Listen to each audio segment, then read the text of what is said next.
اچھا، جس طریقے سے معیشت کو بہتری کے حوالے سے بات کی جا رہی ہے، اسی طریقے سے ملک میں دہشت گردی کا بھی بہت زیادہ جو ہے ہمیں سامنا کرنا پڑا ہے۔ ایسے میں جہاں ایک طرف معیشت کو بہتر کرنے کے لیے اقدامات کیے جا رہے ہیں، تو وہیں دہشت گردی کی روک تھام کے لیے بھی ایک نیا انیشیٹو لیا جا رہا ہے، جس میں جو یہ سم کمپنیز ہیں ان کو دوبارہ سے جو ہے ان کی بائیو میٹرکس کا سلسلہ شروع کیا جا رہا ہے، جس کے تحت اب تک 40 لاکھ سے زائد جو غیر استعمال سمز ہیں ان کو بلاک کر دیا گیا، اور جبکہ ڈبل ہینڈڈ سسٹم کے تھرو اب ان کو دوبارہ سے ویریفائی کیا جائے گا۔ کیا سمجھتے ہیں کہ دہشت گردی کی روک تھام کے لیے ان تمام تر معاملات کو اوور لک کرنے کے لیے یہ جو سٹیپ اٹھایا جا رہا ہے دوبارہ سے تصدیق کرنے کا، کیا یہ ہمارے لیے بینیفیشل ثابت ہو سکتا ہے؟ یس آف کورس، دیکھیں ہمیں چیزوں کو نا زیرو سے سٹارٹ کرنا پڑے گا۔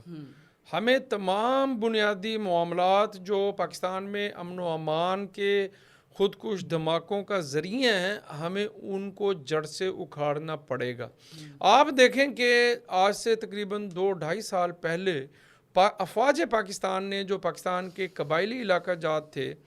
شمالی وزیرستان تھا، جیسے سوات تھا، وہاں پر اتنے زبردست آپریشن کیے تھے کہ انہوں نے دہشت گردوں کا، تحریک طالبان کا، ٹی ٹی پی کا کلا کما کر دیا تھا۔ اور پاکستان میں آپ دیکھیں کہ خودکش حملے، دھماکے یہ بالکل بند ہو گئے تھے۔ اب یہ دوبارہ کیوں شروع ہوئے؟ جب نیٹو فورسز کا انخلاء ہوا افغانستان سے، امریکہ افغانستان کو چھوڑ کر چلا گیا، تو اس کے بعد وہاں پر جو وسائل اور جو ویپنز وہ چھوڑ کے گئے ہیں نیٹو فورسز والے، اب وہ ہتھے چڑھ گئے ہیں طالبان کے۔ تو پاکستان کا اس وقت طالبان سے یہ مطالبہ ہے، بلکہ جو افغانستان اور پاکستان کے درمیان جو اس وقت تناؤ ہے، اس تناؤ کی وجہ سے یہ جو افغانستانیوں کو پاکستان سے بے دخل کرنے کا جو اعلان کیا گیا ہے، اس کے پیچھے یہ ایلیمنٹ بھی ہے کہ مسلسل افغانستان کی سرزمین استعمال ہو رہی ہے پاکستان میں خودکش دھماکوں کے لیے اور پاکستان میں امن و امان کا مسئلہ پیدا کرنے کے لیے۔ فارمیشن کمانڈر کانفرنس ہوئی، سلامتی کمیٹی کونسل کے اجلاس ہوئے، متعدد بار افغان قیادت کو یہ ریکویسٹ کی گئی کہ مہربانی کریں، جو عناصر افغانستان کی سرزمین استعمال کر رہے ہیں آپ ان کو منع کریں۔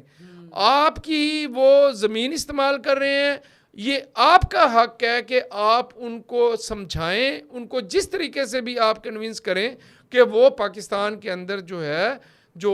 دہشت گردی کے جو اسباب ہیں ان کا ذریعہ نہ بنے۔ انہوں نے ایک کان سے سنی، دوسرے کان سے انہوں نے نکال دی۔ اب یہ جو معاملہ ہے، دیکھیں اس میں یہ ہے کہ ہمارے پاس تقریباً 4 سے 5 کروڑ ایسی موبائل سمز ہیں جو مطلب جن کا پراپر آئی تھنک کہ نہ یوٹیلائزیشن ہے اور نہ ان کا استعمال ہے، اور ہر شخص نے 5 سمیں اس کی ضرورت 1 یا 2 کی ہے، تو آپ جس شخص کا CNIC ڈالیں اس کے نمبر پہ 5 سمز ہیں۔ اور کئی لوگ ایسے ہیں کہ ان کو یہ بھی نہیں پتا کہ ہمارے نمبر پہ سم جو ہے وہ ایشو ہوئی ہے۔ تو جو دہشت گردی کا سب سے بڑا ذریعہ ہے وہ ہوتی ہے کمیونیکیشن،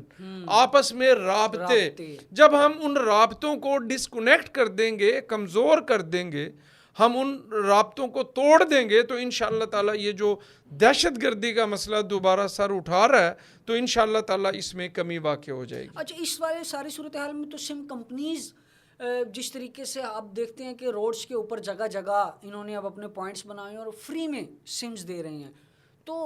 حکومت کو اس طرح کا بھی تو کوئی اقدام کرنا چاہیے نا کہ ان کمپنیز کے اوپر باقاعدہ طور پر کچھ ایسا کنٹرول کا نظام لائیں تاکہ یہ اپنا نیٹ ورک بڑھانے کے لیے جگہ جگہ جو مفت سمز دے رہی ہیں، اس سے تو ہر انسان کی رسائی بڑی آسانی ہو رہی ہے۔ دیکھیں بات یہ ہے کہ پاکستان نا ایک بدقسمت ملک ہے۔